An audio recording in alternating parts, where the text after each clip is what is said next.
We're talking about fucking trucks today. We're talking about fucking trucks because that's the situation that's on our fucking mind, is a fucking truck. And as we're walking outside to talk about a truck that's outside in the back, we're looking at this fucking truck. This truck that's been in my shop for going on 3 fucking years. I literally closed my shop down to work on the fucking thing, to get it done and get it out of here. You can see how beautiful the bed's turned out.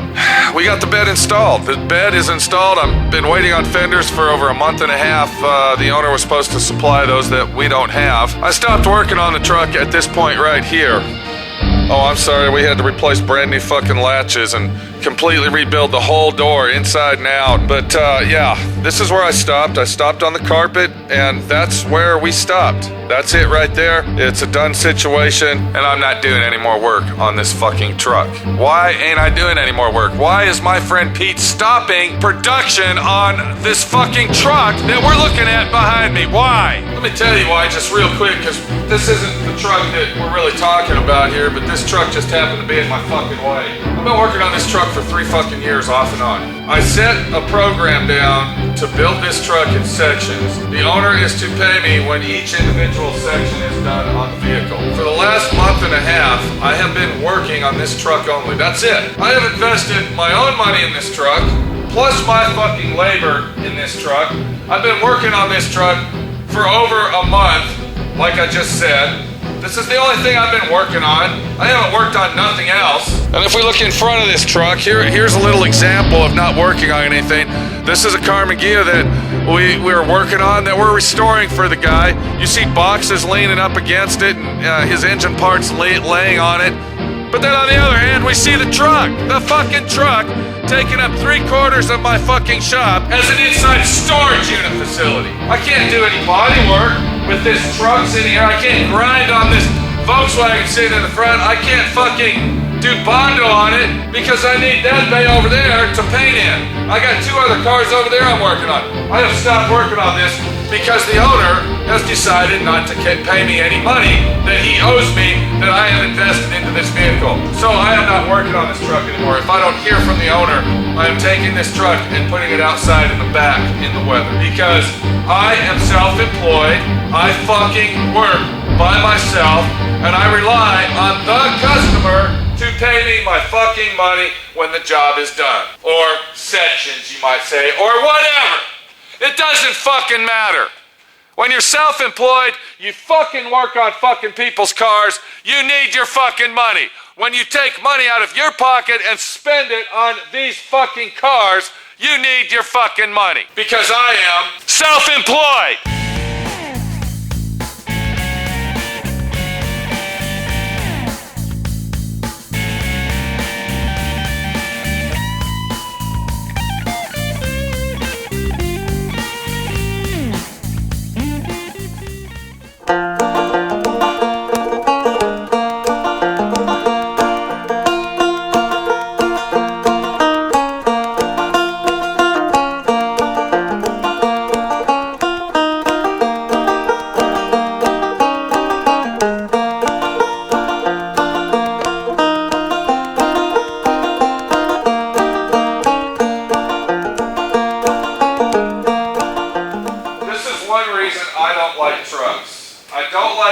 Because they are giant, big automobiles. They take a lot of fucking time to restore. I don't care what anybody out there says that a truck is easier. That's fucking bullshit. Trucks are not easier, and they don't have less work to do on them. That's fucking bullshit.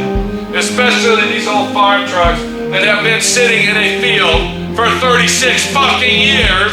Alright? And then you bring them back to brand new restoration, better than fucking factory new. This guy right here, he's got $24,000 fucking dollars in this truck. Everybody's curious about how much labor do I make out of $24,000, and we're not even done with it yet. Everybody wants to know, how much do you make, Pete? How much do you charge for all that work? All that dismantling and painting inside and out and sandblasting and this, that, and the other. How much? You know how much I made on this? I'm getting about $7,300 fucking dollars in 3 years.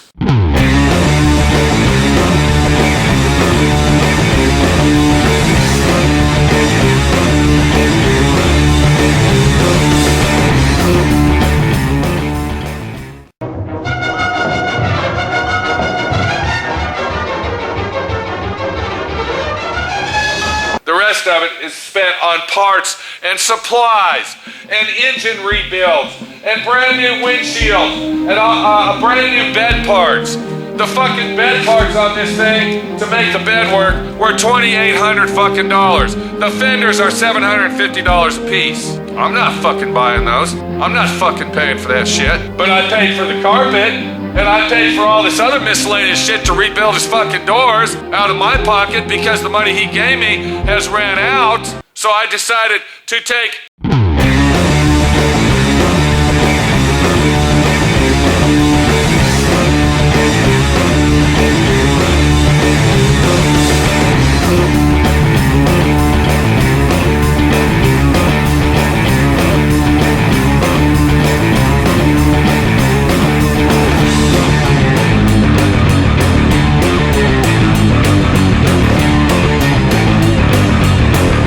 That's right, I robbed from Peter to pay Paul's situation.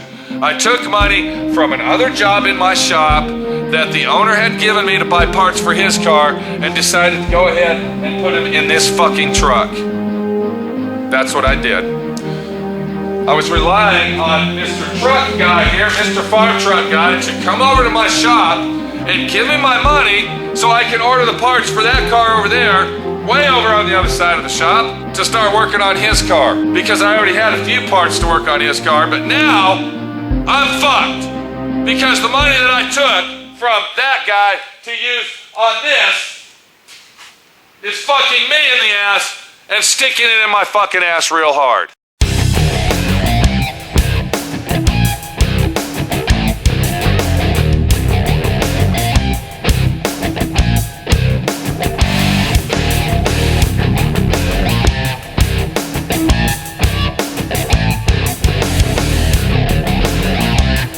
Have you ever heard of the old saying, hey, if you see a penny on the ground and it's upside down with face down, don't pick it up, it's bad luck? Well, that's how it is over at my shop with trucks. For the last 3 years, 4 years, 3.5 years, whatever, dealing with trucks, I have been fucking broke. I've been broke, I'm not making no fucking money. Trucks are not the fucking situation over here. Enough about this fucking truck. Now we know about this truck, and I am done fucking with this truck. Because we got another truck that we've been fucking with, and I haven't even done nothing to it. It's been in my shop for 2 fucking months, and it's been out in the back for 2 months. Or maybe 3 months. Let's go look at the truck we're talking about and see what the fuck is going on with the truck.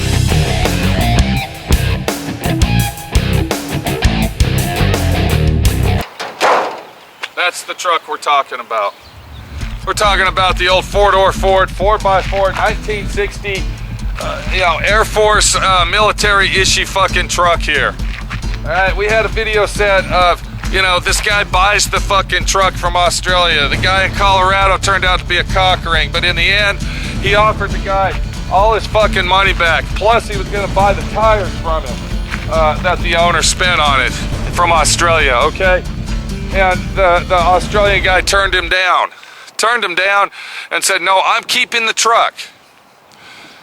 So we've been searching and seizuring for parts trucks for this thing to fix this fucking truck for the last 2 months. Well, we finally found one. We finally found a fucking parts truck. Let's walk around the truck just to get an angle of it, and you'll see what I'm talking about as parts trucks go. Just to update everybody on the 60 model 4x4 Ford big fucking 4-door truck, you can see that it's in very, very, very bad shape, and the worst shape is this fucking roof up here. The roof is fucked, it's a piece of shit, and these trucks were only designed for 59 and 60, that's it. So we have to find one or the other for a parts truck. Well, we found a parts truck. We found several parts trucks. But the situation is we got to find part truck that is going to be a reasonable price parts truck, and also a truck that we can use the parts off of that aren't all battered and beat to shit like this fucking thing is. So after many, many months of searching and seizuring and emailing and calling and talking to and this, that, and the other across the United States, all the way from Oregon to fucking California and over to Michigan or wherever the fuck these trucks are. We finally found a truck out in Arizona. We're gonna go to Arizona. We're going to Tucson, Arizona. My friend Pete's gonna close his shop down for 2, 3, 4 fucking days, take his trailer, put wear and tear on my truck, my brand new truck, to go pick up a parts truck for this fucking truck right here, all right? I have to go in person to get this truck due to the fact for 2 or 3 reasons. It's starting to rain. Let's go inside back in the fucking shop now that we've seen the truck and what the fuck's going on. It's raining. We got to go inside. Okay, now we're back inside. I'm sorry it was raining. It was drizzling outside. You know, this camera that I'm using, it's a $1,500 camera, and, you know, water and cameras don't mix good, but okay. So there's the parts truck. I mean, that's not the parts truck. That's the truck. And what we got to do, we have got to close our shop down. We're going to go to Arizona to pick this truck up, this parts truck. Now, why do we got to go get it? Why?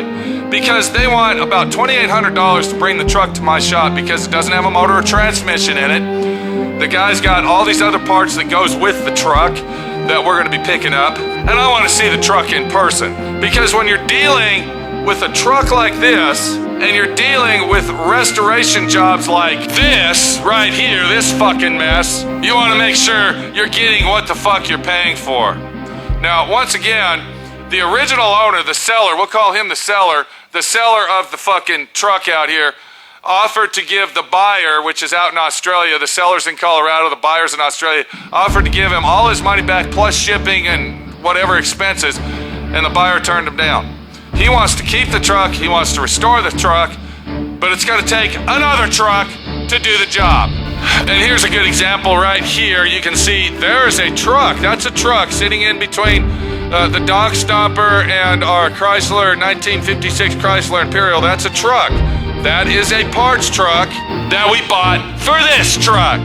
All right, I want you to pay close attention to that roof right there. Look at that fucking roof. And as I zoom in, look at this fucking roof. All right, do you see anything there? Do you see anything at all on that roof? Do you see the situation we have as I'm zooming in and looking at the roof? There is no fucking roof. The roof panel's gone because that roof panel out there is up there on this truck in here. Because this truck sat in the field for 33 fucking years, rusting and rotting away. Here's a good example. Here's a good fucking example right here. I charged $2,500 fucking dollars to put that fucking roof on. $2,500 to take the used one off over there, take the rotted one off over here, and then replace the fucking roof panel and completely do everything where it's brand new again. These trucks are infamous for rotting out on the roof, okay? But no, my friend Pete has a kind heart. My friend Pete says, you know what? You got $25,000 in it already. I'll tell you what I'll do. I'll do it for $1,000. Or whatever I charged him. It was $1,200 bucks. I cut my price in half because I'm helping him. Because he spent so much money on his truck already.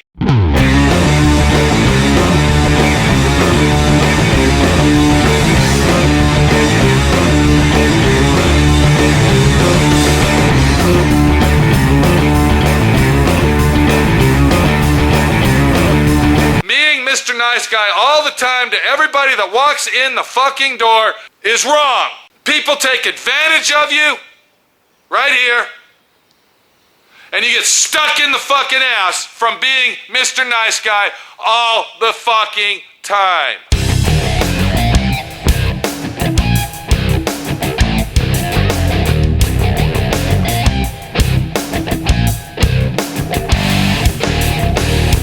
Personally, just between you and me, personally, I should have told Mr. Australia no. I should have told him, I'm not doing your truck, find somebody else to do it. I don't care, tough shit, and I should have stuck to my guns. But it's a little fucking late for that, because now it's sitting on my property, okay? There it is right there, it's on my fucking property, it's on my property. How can I tell Mr. Aussie Guy fuck off? How can I tell him that now? Being a fucking nice guy that I am, how can I tell him, fuck you? I am going to restore this truck. I am going to go to Arizona and get the parts truck, and we are going to get this fucking truck done. One way or the other, this truck will be done. Who cares about 3 or 4 days of my fucking life? traveling around the United States for a fucking parts truck. Am I right or wrong? Am I right or fucking wrong here? I'm sure the owner will compensate me for my time and expense, but the situation is this right here, and this right here. And we definitely can't forget about this right here. Oh, and I'm sorry, and what about our Mustang right there? What about that? What about the 69 Mustang that was here way before this fucking truck was here? What about that? So we're getting ready to get on the road and head them out to Tucson, Arizona. Last time we were in Tucson, we went and saw James Freddy. He's a great fucking guy, very honest, down to earth, and, you know, basically like my friend Pete, works his ass off to make a living. Hopefully he's making a better living than I am. I can tell you that. Hopefully, because I'm fucking broke. Because of people like that, right there. You see, I know what you're thinking, and I know what you're saying, and I know what you're getting at. You're saying, fuck the guy with the red truck, put it outside in the back. Fuck the red guy, fuck the guy with the red truck. Keep it, put a lien on it. Charge him storage fees. You know, if it was that fucking easy, if it was that easy to just do all this and get everything in order to fucking force this guy to pay me, I would have already fucking done it. There's a lot more to the story than being a total dickhead to a guy that owes you fucking money and you're not even done with the truck yet than it is to just sweat it out and wait. That's another day and another story. I'm not going to get involved in that because right now we got to concentrate on going to Arizona, getting this fucking truck, and getting our ass back to get to work. I'll see you on the fucking road. Hopefully it's going to be a happy trip. Hopefully it's going to be a good trip. And hopefully we aren't going to waste our time going out to get this parts truck and it turns out to be a bad trip. Take it easy.